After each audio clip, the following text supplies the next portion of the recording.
Hey everyone, so what I want to talk to you about today is my absolute favourite game, which unfortunately none of my clients will play for real when I'm coaching them, but it's what I call my £1,000 game. Quite often somebody will say something to me like,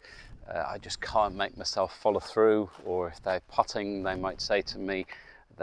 I can't make myself keep my head still. I keep going like that. I just can't make myself do that. And what I say to them to sort of disprove that is,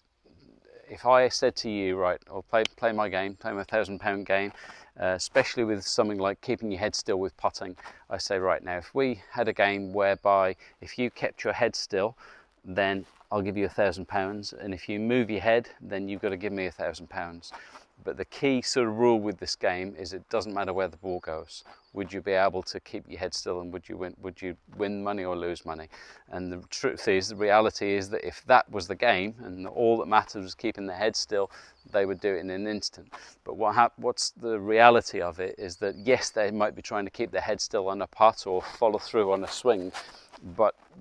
in their minds what's more important is the result, not what they're trying to do. So what you tend to find is golfers who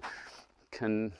take their practice game to the golf course, or golfers who are better under pressure,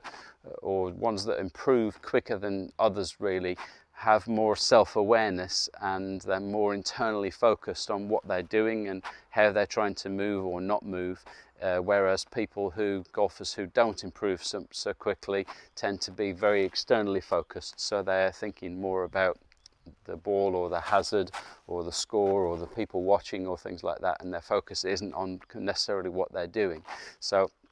if you were playing that game with me, and especially the example I said about keeping your head still with putting,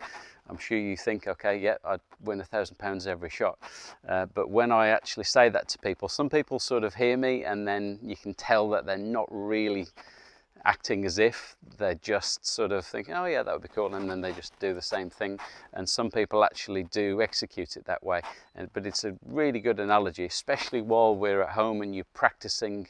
where the results aren't necessarily there to be seen. Whether you're doing practice swings or hitting into a net, you can't really see the results, so the focus is easier. It's easier to keep your focus on what you're doing and how you're moving. So pick something that you know you need to improve on, and for most people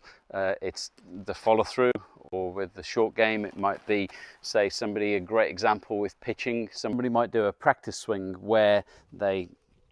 go through, brush the grass and finish through onto their left foot like that, and then they get in front of the ball and they see this big bunker in the way and they think, go over the bunker, and they sort of try and scoop it in the air, and they do a very different movement, and that person is very much externally focused on what's in front of them and what can go wrong, and not on how they're moving the body. When they're doing a practice swing, there's no result to focus on, so therefore their focus is on what they're doing and how they're moving, and that's where it should be when the ball's there. Really difficult to do, but if